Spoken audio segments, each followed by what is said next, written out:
nandito kami ngayon sa may Wmart. At itatry namin ang noodles na parang shabu-shabu. So, mamimili ka dyan ng mga toppings. Madami kang choices dyan. Meron silang beef, meron silang mutton, and seafood of your choice. So, ako hindi naman ako makain ng beef and mutton. So, more on seafood lang ako. Meron dyan ka din mamimili ng gulay, mushroom. Meron din silang milk teas and pastry. Ako, pinili ko lang dyan is milk tea winter melon. Winter melon with coffee jelly. So, basic. Pero ang sarap niya. Sulit na din siya. Ayan yung kanila mga pastry. Ang ganda din. Ang ganda. Ang ganda kasi hindi ko natikman. So, pero ang ganda niya sa mata. So, mapubusog ka na rin kakatingin. Meron din sila ditong mga drinks from China ata. Or Korea. Madami ka. Nag-ikot-ikot muna ako habang inaantay ko yung order ko. So, nagtingin-tingin muna ako kung meron akong gusto dito. Pero, hindi ko sila kilala. So, wala lang. Tingin-tingin lang muna. Kasi hindi ko naman kilala tong mga to. Hindi ko alam saan ko gagamitin. Charot. So, ayan na yung order. Nag-ano muna ako. Nag-milk tea muna ako habang inaantay ko yung noodles. And dumating na nga siya. Oh my gosh. Super laki. Mas malaki pa sa mukha ko. So, nung nakita ko siya, parang nalunod na agad ako. Charot. Charot lang.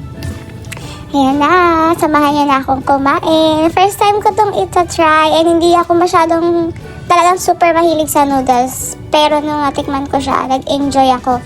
And ang sarap niya din ha. In fairness. And apakalaki ng serving. Hindi ka mabibitin. Malulula ka sa servings nila. Etong order ko is only 39 dirhams. And kung o-order kayo or kung mamimili kayo ng mga toppings kasama na yung noodles, kailangan is half kilo or 500 grams ang kanilang minimum. Yan, pangat na papasayaw pa si ate mo, girl. Sobrang sarap at sobrang enjoy ko kumain. Naglagay ako ng maraming gulay dahil mahilig ako sa gulay. And meron din ako mga ibang mga balls siya na first time ko lang nakita. So, tinry ko siya. And masarap naman. Sulit naman talaga siya. Wala na akong masasabi. Bagay na bagay to sa malamig na panahon. Talaga, guys. Kung ako sa inyo, try nyo na din to kung hindi nyo pa natatry. And kung na-try nyo na to, I know, babalik-balikan nyo to. Ayan na, samahan nyo akong kumain. Itadakimasu! Charot. Ano pa? Japanese pala yun, guys.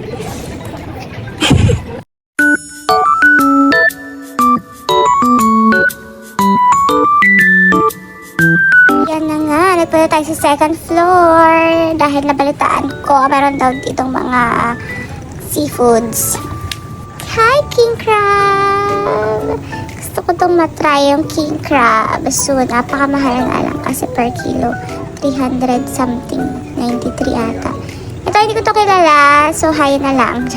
Ito, UK brown crabs din siya. At dito na ang mga isdang tulog.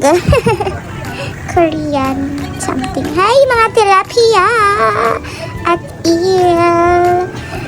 Ito ay lobster. Wow. Hi, mga lobster. Ang mahal-mahal nyo. 328 per kilo. Ito, sabi ko sa kanila, ang sikip-sikip nyo dyan. Bakit kayo nagsisiksikan? Okay, pamay na lang nito ang available room. Charot. Dito ang kanilang mga shells. Abalone. And ang tawag dito, talaba. May talaba din sila. Ito, abalone, hindi ko pa ito na-try. Pero soon ito, try natin yan. Masarap siguro yan pagka, grill abalone. Okay, yun lang guys. Salamat!